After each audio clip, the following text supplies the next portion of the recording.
Hi, I'm Chris Monk, owner of Highline Guitars. In episode 29 of From the Luthier's Workbench, I started what I think will be a three-part series on how I build one of my 7-string Apollyon multiscale guitars. And in that episode, what I talked about was how I fabricate the blanks for the body and the neck, and then how I use my CNC machine to cut out the body, the neck, and the fretboard. In this episode, part 2 of this series is going to take it on a step further, where I'm going to finish the carving and sand the body and the neck to perfection, and then I'm going to apply my own custom tung oil based finish. So let's get started. With the basic shape of the body cut out, I could focus on details like a hole for the recessed jack. And then I recessed the mount for the 3-way selector switch.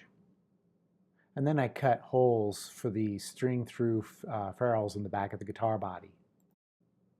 Next, I carved some basic contour angles just to make the guitar a little bit more comfortable to play. These were done using carving files as well as a drum sander attachment on my drill. Here I'm using an oscillating spindle sander to get the sides of the guitar body sanded perfectly smooth. I also like to use a random orbital sander to get the flat surfaces like the top and the back sanded smooth. With the machine sanding finished, I continue sanding by hand, working up through the grits from about 100 all the way up to 800 grit. To make sure that all the surfaces are absolutely scratch free, I'll wipe it down with mineral spirits to check my progress. My all-time favorite finish is to use about a cup of tung oil with a tablespoon of Japan dryer and then about 2 tablespoons of mineral spirits to thin it to the right consistency. Here I've applied this finish to half of the guitar body, and you can see how it brings out the wood grain very nicely. After I wipe on a coat of the tung oil, I'll hang up the guitar and let it dry for about 12 hours before I continue to apply additional coats.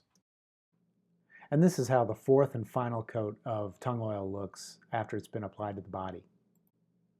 While the body is hanging up to dry, I can focus my work on the guitar neck. And these are just some of the tools that I use to fine-tune that back carve to perfection. As you can see in this photo, the neck is a little bit too large to fit down into the pocket, so I have to sand it to get it to fit properly. I use a simple homemade sanding fence so that I can sand down the width of the neck heel until it fits into the pocket on the body.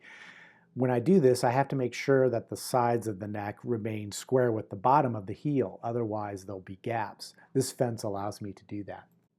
And after about 10 minutes of sanding, you can see the neck fits nicely into the pocket. The neck is sanded exactly in the same method as the body was sanded. I start with about 80 grit and work all the way up to 800 grit, and then I start applying that same tung oil finish I did on the body, and this is how it looks. The tung oil finish I applied to the neck and body will take about 3 to 4 days to cure before I can go on to the next step. So what I'll do in the meantime is I'll work on other details like my logo plate and a set of my own custom hand-fabricated 7-string humbucker pickups. After the tung oil finish that I applied to the body and the neck had been allowed to cure for 3 or 4 days, it was time to do a little bit of wet sanding. So I used some 600 grit and finished with 1500 grit wet dry paper, and for a lubricant I used odorless mineral spirits. A quick trip to the buffer put a nice satin sheen on the surface of all the wood. I used Menzerna coarse compound followed by Menzerna very fine compound to give the surface of the wood a nice polish. Finally, I wiped down a little bit of Howard's Feed and Wax, which helps to bump up the shine a little bit as well as increase the appearance of the grain's depth. Okay, so in the next episode of From the Luthier's Workbench, I'm going to cover what I think should be the 3rd and final part of this guitar build, and that's going to detail all the different steps that I take to finish the assembly, set up the guitar, and get it ready for sale. So stay tuned.